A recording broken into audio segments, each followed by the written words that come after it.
Hello फ्लोनर्स, this is Nikita और आज India में काफी सारे कपल्स एक चाइल्ड फ्री मैरिज के ट्रेंड को अडॉप्ट कर रहे हैं एंड इसे काफी सारी वुमेन ने ओपनली एक्सेप्ट भी कर लिया है। I never had that thought that I want to have a kid. The woman is burdened, so she has to choose between either a baby career or the human baby. In fact live में news outlet ने जब एक सर्वे किया था कि क्या आज के इंडियंस आगे चल के बच्चे चाहते भी है या नहीं, तब उनके सामने काफी शॉकिंग फिगर्स आए थे। 54% ऑफ इंडियन यूथ चाइल्डलेस रहना चाहते हैं। They don't want to have kids at all. But इसका नतीजा वेल रिसेंटली रिलीज हुए national family health survey NFHS ने भी एक मेजर बात सामने रखी कि इंडिया के टोटल फर्टिलिटी रेट TFR 2016 में जो 2.2 हुआ करता था वो अब 2 तक गिर चुका है। दैट मीन्स आज की तारीख में ऑन एन एवरेज एक इंडियन वुमेन सिर्फ 2 बच्चों को ही जन्म दे रही है। अब आई नो ये फिगर्स काफी छोटे मोटे दिख रहे हैं, लेकिन अगर इसे टाइम पे रोका नहीं गया तो इंडिया की भी सिचुएशन जापान की तरह हो सकती है। आज की तारीख में जापान की population the oldest population in the world है एंड ऑब्वियसली अगर आपकी पॉपुलेशन इतनी ओल्ड होगी तो फिर आगे चल के देश कौन संभालेगा। अब पॉपुलेशन डिक्लाइन के पीछे जो ट्रेंड्स होते हैं वो ऑब्वियसली किसी भी कंट्री में धीरे धीरे ही प्रोग्रेस होते हैं एंड इसीलिए to understand the entire situation we will have to first understand those की टर्निंग पॉइंट्स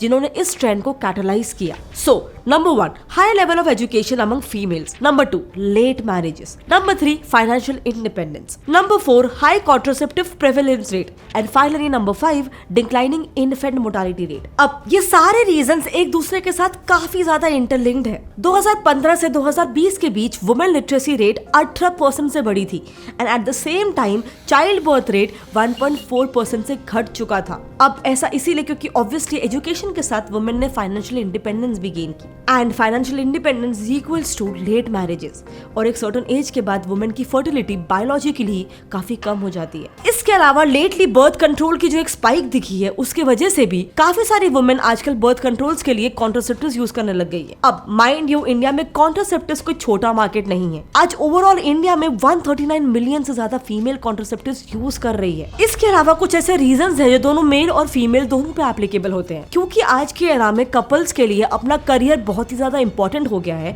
उनके लिए करियर उनकी फर्स्ट प्रायोरिटी हो चुकी है। सो अगर एक बेबी हो जाएगा तो उनका पूरा लाइफस्टाइल ही चेंज हो जाएगा और उनका पॉइंट ऑफ फोकस भी बदल जाएगा एंड जो शायद आज कोई जल्दी से चाहता नहीं। Associated chamber of commerce and industry of India के changing consumption patterns of Delhi study ने भी इस बात को अच्छे से प्रूव किया है। ये बात कि चाइल्डलेस कपल्स हाई स्पेंडर्स होते हैं as compare to couples with kids, क्योंकि उन्हें अपने बच्चों के फ्यूचर के लिए सेविंग्स करनी होती है एंड ऑब्वियसली ऐसा होना सच भी है क्योंकि बच्चे के बॉर्न होते ही फ्यूचर में उनकी स्कूल फीस, ट्यूशन फीस, उनका करियर ग्रोथ, ये सब कुछ पेरेंट्स को फाइनेंशियल कंस्ट्रेंट्स में डाल देता है। सो यस, ये एक मेजर रीजन हो सकता है कि कपल्स को चाइल्डलेस रहना पसंद आ रहा है। सो अब रीजंस तो क्लियर हो गए कि क्यों कपल्स चाइल्डलेस रहना चाहते हैं, लेकिन अभी तक ये बात एकदम अच्छे से क्लियर नहीं हुई कि अगर कपल्स चाइल्डलेस रह रहे हैं तो फ्यूचर में इंडिया के डेवलपमेंट में काफी ज्यादा ब्रेक आ सकता है। जापान का केस स्टडी ले लेते हैं। हमारा TFR इज 2 एंड जापान का करंट TFR इज 1.36 एंड इसके repercussions, Japan's entire population is aging. आज जापान की एवरेज पॉपुलेशन इज 48.36 यानी it is the world's oldest population. So अगर जापान का TFR जल्दी ही फिक्स नहीं हुआ तो जापान को चलाने के लिए यूथ का पॉपुलेशन उतना बचेगा ही नहीं। अब आइडियली वर्ल्ड के सारे कंट्रीज को अपना TFR 2.1 जिसे डेफिनेट इंडिकेटर माना जाता है उसे मेंटेन करके रखना होता है एंड अगर कोई भी कंट्री उसके नीचे चले जाती है तो उसके सामने उनके पॉपुलेशन को लेके एक रेड अलर्ट आ जाता है। Red alert regarding the replacement level, मतलब एक पॉपुलेशन का फर्टिलिटी रेट जो एग्जैक्टली एक ओल्ड जनरेशन को दूसरे यंग जनरेशन से रिप्लेस करेगा। सो लो फर्टिलिटी रेट मतलब कि लो रिप्लेसमेंट रेट, यानी कि यंग जनरेशन ओल्ड जनरेशन को रिप्लेस कर ही नहीं पाएगी। सो बेसिकली इससे होगा ये कि अभी वाली जो जनरेशन है, जो पॉपुलेशन है, वो सिर्फ नेक्स्ट 2 to 3 डेकेड्स तक ही अपनी कंट्री को सर्व कर पाएगी, जिससे फिर ऑफकोर्स देश का फिस्कल कॉस्ट यानी कि बेसिकली देश की इकोनॉमी ही इम्बैलेंस हो जाएगी एंड एग्जैक्टली इसी वजह से ये भी प्रेडिक्ट किया जा रहा है कि 2024 से 28 तक इंडिया जो कि वर्ल्ड्स मोस्ट पॉपुलस कंट्री बनने वाला था वो भी अब शायद से डिले हो जाएगा। बट इसके अलावा भी एक और बहुत ही इंटरेस्टिंग चीज होगा। See, biologically women live longer than men, ये तो सबको पता है। Plus to top it up पिछले 3 डेकेड्स में ये नोटिस किया गया है कि वुमेन 2 साल ज्यादा जीते हैं एज कम्पेयर टू मेन। सो अब ऐसे में ऐसे प्रेडिक्शंस बाय UN कि 2050 तक इंडिया की 56% पॉपुलेशन विडोड वुमेन से भरी होगी, ये भी शायद सच हो सकता है। अब चलो ये सारे इश्यूज तो है ही, लेकिन इससे बड़ा इशू ये है कि ये सारी चीजों को प्रमोट किया जा रहा है। यस, इन्हें प्रमोट करने वाले लोगों को एंटी नेटालिस्ट कहते हैं एंड इनका बस ये मानना होता है कि बच्चे धरती पे बोझ है।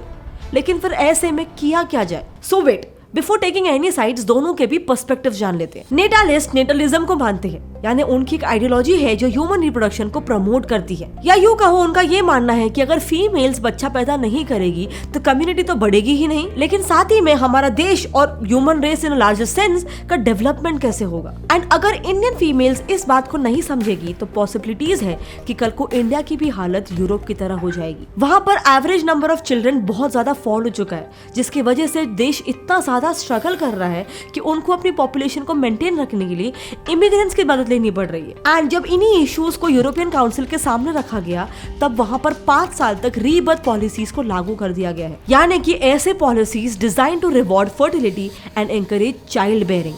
एंड इसी पॉलिसी के तहत एक से ज्यादा बच्चे वाली औरतों को tax advantages and better welfare benefits की सुविधाएं भी दी गई है। सो ये तो क्लियर है कि अगर बच्चे कम पैदा हो रहे हैं तो देश में प्रॉब्लम्स बहुत होने वाली है।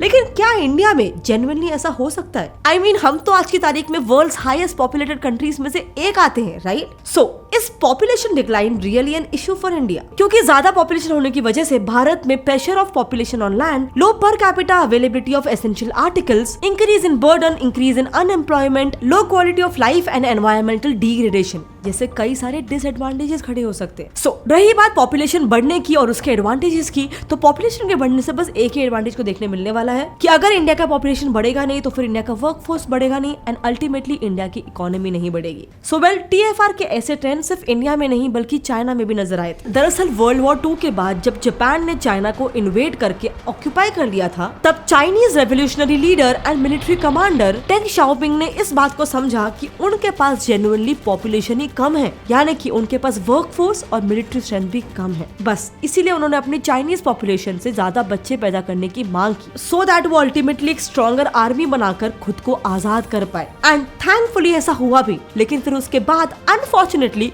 कुछ बहुत ही अलग ट्रेंड्स देखने मिल गए। मतलब कि चाइना में तभी पॉपुलेशन इतनी ज्यादा बढ़ गई कि चाइना के रिसोर्सेस कम पड़ गए एंड जिस वजह से भुखमरी पैदा हो गई। 1960s से 1970s के बीच 30 मिलियन लोग भुखमरी की वजह से मर गए, जिसके बाद फिर इसी वजह से चाइना ने एंटी नेटालिस्ट पॉलिसी यानी कि वन चाइल्ड पॉलिसी को लागू कर दिया। बट फिर इन्हीं पॉलिसीज की वजह से अब चाइना में दूसरा इशू हो गया है। अब चाइना में 9.4% ऑफ पीपल ओवर 65 है और ये परसेंटेजेस आगे चल के और ज्यादा बढ़ने वाले हैं। एंड जहाँ पर 1980s में महिलाओं की फर्टिलिटी रेट 2.8 थी, वही 2010 में 1.5 बन चुकी है, यानी कि बायोलॉजिकली ये पॉलिसी अब चाइना को फिर से अदर एक्सट्रीम्स पे लेकर जा रही है, यानी कि फिर से उनकी पॉपुलेशन ड्रास्टिकली डिक्लाइन होने लग गई है एंड उनका रिप्लेसमेंट लेवल भी काफी ज्यादा कम हो गया है। एंड इतना कम कि finally Chinese government had to remove these policies and go back to the normal policies. In fact similar trends Japan और साउथ कोरिया में भी देखने को मिल रहे हैं। आज दोनों भी countries large level of population decline से सफर कर रहे हैं। सो अब यहाँ भी अगर बर्थ रेट्स जल्दी नहीं बढ़े या फिर बाय चांस अगर इमिग्रेशन ही बंद हो जाए तो इन दोनों भी कंट्रीज को पूरी तरह से कोलैप्स होने में देर नहीं लगेगी।